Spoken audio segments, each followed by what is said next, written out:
Be a baboon. That's right, a baboon. Fuck 'em. Let 'em laugh at you. But be you. Be an original. Hi there. Welcome to the land of Pola, and thank you so much for hanging out with me for the last month.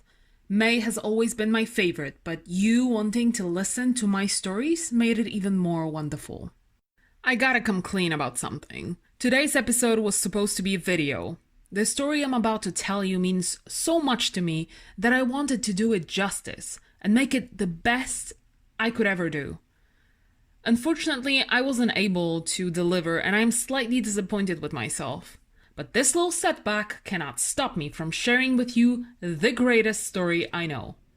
And if you stick with me till the end, I will reward you with some outtakes and bloopers from my video recording session. The story I'm going to tell you had a huge impact on me and my professional career. It's the kind of a tale that defines me in a way. And it's not even my story. It's Robert Evans's. Those of you who know me personally probably heard me talking about him many times. But there's a reason. If you're not familiar with who Robert Evans was, oh my, you're in for such a treat. Robert Evans was a key figure in the movie industry. He was one of the greatest film producers in history, and he made Paramount Pictures into the greatest movie studios in Hollywood. But before that happened, there was this not-so-great actor, Robert Evans. His career was mediocre at best, so in the 50s he went back to New York to join his brother at the Evans & Pecan company where they were making pants for women. One day, however, he decided to play hooky and went to LA. He was hanging out by the Beverly Hills Hotel pool when a woman approached him. It was Norma Shearer, a Hollywood royalty. She asked him if he was an actor because at Universal they were making a movie about her deceased husband, Irving Thalberg, and he would be perfect for the role. He would be starring opposite Jimmy Cagney, who at the time was a really big deal. Hours later, Evans was auditioning at the Universal lot, and he got the job. The picture led him to Daryl Zanuck, who gave him the role of Pedro Romero in The Sun Also Rises, a movie based on Ernest Hemingway's novel. Everybody hated him. The cast felt that this was the worst possible choice for the movie. Ava Gardner hated him. Tyrone Power hated him. Ernest Hemingway? This one really hated him. They all wrote letters to Zanuck that Evans is bad and he's gotta go. So Daryl Zanuck, a very powerful movie producer, came to the set to see it for himself. Robert Evans felt like he was about to get fired, so he thought he had nothing to lose, and he became the matador he was portraying. He gave a performance of his lifetime. Once he was finished, Daryl Zanuck stood up and announced, "The kid stays in the picture, and if you don't like it, you can leave." And that's when Robert Evans realized he didn't want to be an actor, fearing for his career every single day. He wanted to be the guy making decisions who gets to stay in the picture. He had zero experience, but he knew he needed to have something nobody else had. So he started buying rights for books. He took one of his new properties, The Detective, to 20th Century Fox and negotiated his way into a 3-year contract. This became a big news and caught the attention of the New York Times, and they wrote a piece on him. Now, the article itself got a lot of attention, and within days, Robert Evans got a phone call from Charles Bluhdorn, this Austrian-born investor whose company Gulf and Western just bought Paramount Pictures, and he wanted Evans to be the head of productions. Again, with zero experience, Evans got out of the Fox deal and took the lead of Paramount. Now, at the time, and we're talking mid-60s here, there were 8 studios in Hollywood. Paramount was 9th. It took Evans less than a decade to take it to number 1. He decided to go back to basics and focused solely on the quality of the script. He made Love Story, a movie that very likely saved Paramount. He discovered Roman Polanski and fought for him to direct Rosemary's Baby, a movie that launched Mia Farrow's acting career and ended her marriage to Frank Sinatra. Now, no matter what your opinion on Roman Polanski is, what's important to understand is that being discovered by Evans was life-changing. Granted, he was already an established movie director in Poland and Europe, but a Hollywood career is something completely different. To be backed by a major studio is a game changer. It's hard for me not to appreciate the opportunity created by Evans for a Polish filmmaker. It seems this is a reoccurring theme in Robert Evans's career, where he was creating opportunities and environments for others to succeed. It kind of reminds me of another giant from a completely different field. One of the greatest hockey players in history, Wayne Gretzky, set records in the number of goals scored. But his second biggest achievement was the number of assisted goals. He positioned himself to pass the puck to others so they could score. This truly is a mindset of a legend. Roman Polanski was not the only notable beneficiary of Evans's genius. There was also this Italian dude. I don't know if you ever heard of him. Francis Ford Coppola? When Robert Evans was developing The Godfather, he knew the movie needed authenticity to succeed. At the time, there were no Italian directors, and Francis Ford Coppola hasn't had his break yet. So Evans took a big risk. He hired Italian actors and gave Coppola a shot at directing the Sicilian family saga. The rest is history. However, it is important to mention that in 1999, the Library of Congress selected both Chinatown and The Godfather as the American treasures to be preserved in perpetuity. Polish director and Italian director, discovered by Robert Evans, achieved greatness. I mean, his influence and imprint in the history of cinema is undeniable. He was at the top. He was surrounded by the most powerful people in the world. Henry Kissinger was his close friend and even blew off his top secret mission to, Moscow, to attend the premiere of The Godfather. Robert Evans officially got to the top of the mountain. And then he got stupid and ruined everything.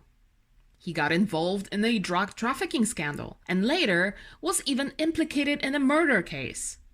He lost everything he had. And you know what they say, the bigger they get, the harder they fall. And Evans was a giant. Fortunately, he was given another chance when in early 1990s, his loyal friend Stanley Jaffe became the president and COO of Paramount and offered him his job and dignity back. Every time I get stuck or I hit a brick wall, I watch a documentary about Robert Evans, and it just inspires me to keep working, keep fighting, keep searching for ways to stay in the picture. There are a couple of reasons why I'm telling you this story. First, in 2003, Robert Evans received the David O. Selznick Lifetime Achievement Award in Motion Pictures, and in his speech, he made a comment about Selznick, who, despite his successful career, died broke. According to Evans, however, Selznick died a rich man, because there is no greater wealth than to be remembered. And so I want to do my share and contribute to Robert Evans being remembered. Secondly, for some reason, I feel a very strong connection to Paramount Pictures. I went to LA last year and was invited for a special tour around the studio. The minute I went through the iconic gate, I got overwhelmed and started crying. I don't even know why. But as corny as it may sound, and trust me, I do know how corny it sounds, I felt like I came home. It's silly, I've never been there before. But just the thought that I was standing on the same concrete Robert Evans and Sherry Lansing and so many other powerful, gifted, and empathetic giants were standing before me, it got me. It really did. Obviously, I'm not going to be the next big Paramount Pictures producers, but hey, how you doing, Mr. Giannopoulos? Why don't you give me a call, alright? Anyway, I do work for Viacom CBS, and at that very moment, I physically felt the legacy I'm a part of. And it occurred to me that every Viacom employee should be told about the impact Robert Evans had on the industry. It is such a morale booster. There is nothing better a company can do to give their employees a sense of belonging, a sense of being part of a much bigger story. After all, you want your kids not only to stay in the picture, but to continue making this picture the best and most valuable. And finally, ever since I learned about Robert Evans and started noticing his impact on my life, I wanted to meet the man and to tell him in person how much he has enriched my life, how much better he has made it by simply being Robert Evans. Before my LA trip in September, I have pulled all the strings I could. And I gotta tell you, in recent years, I got a hold of some very powerful strings, but no one was able to arrange the meeting due to Robert Evans's poor health. He passed away a month later. This meeting will forever stay on my bucket list, and it sucks. Life should be lived, not spent on wishing for things. The truth is, I had his direct email address for the past 4 years. I had contact information of his managers and publicists, but I waited. I waited for the reason to write, for the perfect opportunity, and I waited too long. So, I think it's worth reminding people, if you're inspired by someone's work, tell them. If someone had a positive influence on your life, tell them. People should hear that they mattered, that they were important, that they made a difference. Also, if you want to travel, do it. If you want that car, house, shoes, buy it. Don't wait. Live your life like Robert Evans lived his, to the fullest, with very little regrets. I honestly, with all my heart, recommend you either watch The Kid Stays in the Picture or read the book. Or even better, get the audiobook, because Robert Evans's voice turns it into quite an experience.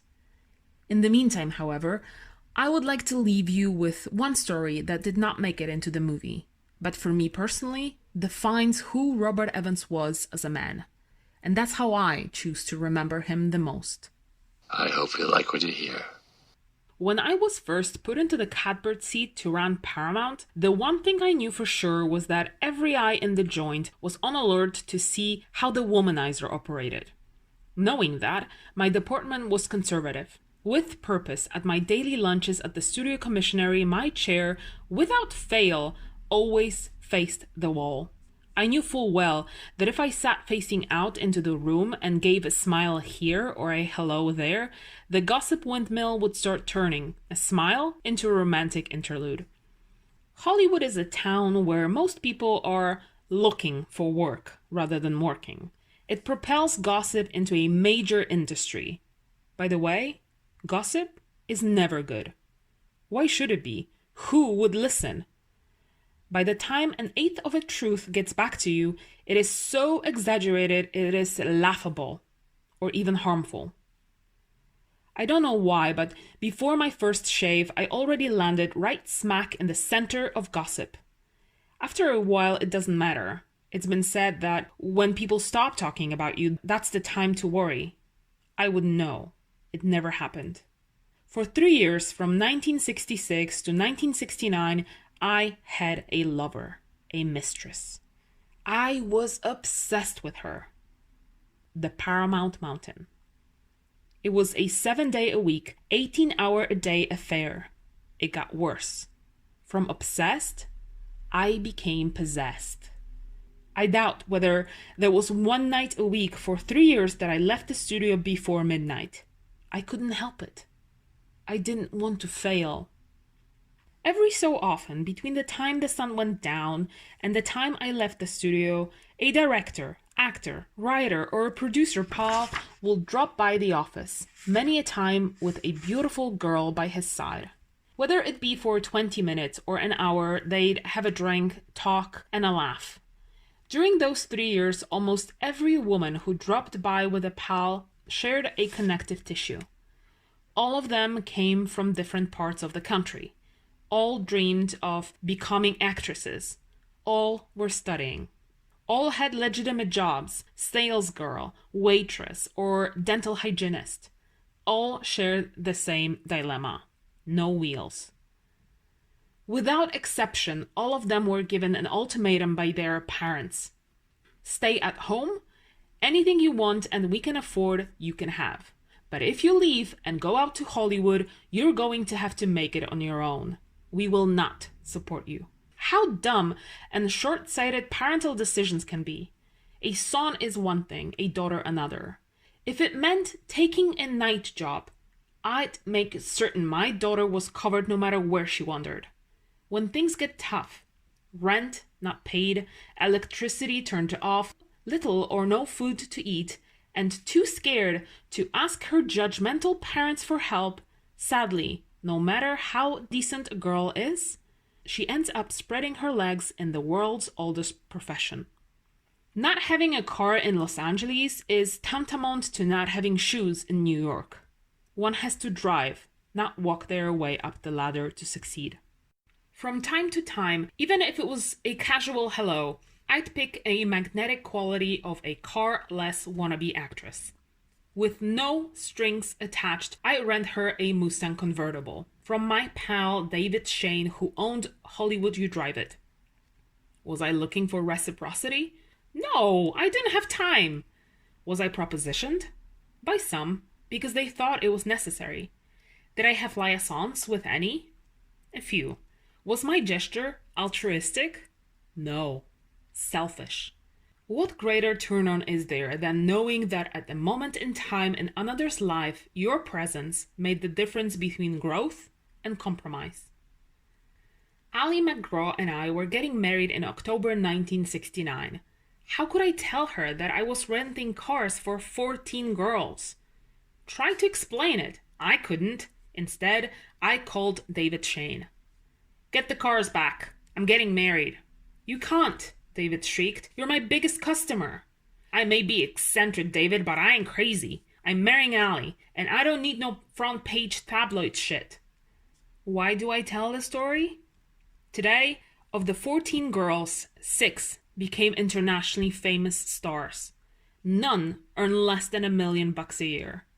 4 married men whose wealth is such that their estate tax is more than I make a year.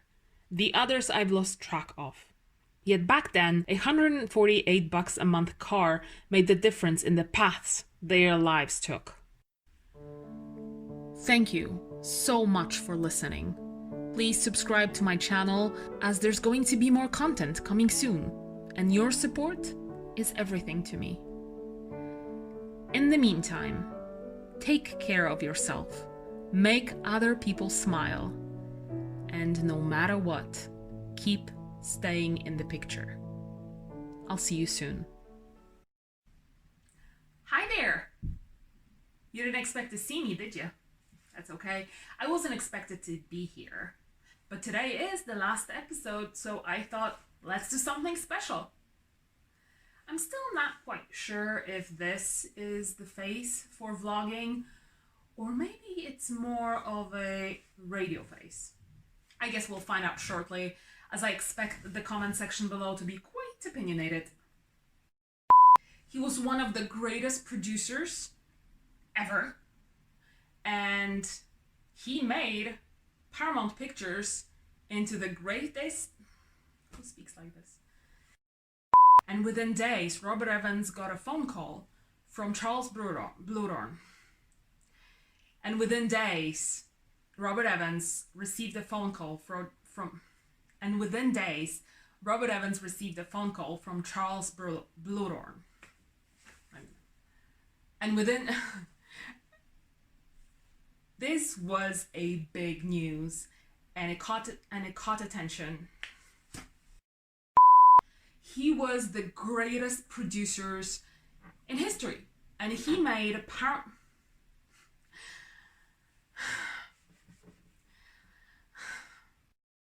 and she asked him if he was an actor, because at the Universal they were making a movie about her deceased husband, Irving Thalberg, and he would be perfect for the role. Why can't I get the job like that? seems like it's a recurring it seems like it's a recurring theme for, and it seems like it's a recurring theme and it seems like this is a recurring theme for Robert. Yo, Warner, Disney, Fox, NBC, Sony. I'm a big fan, and I'm happy for you, and I'm gonna let you finish, but Paramount Pictures had the best movies, the best producers, and the best executives ever.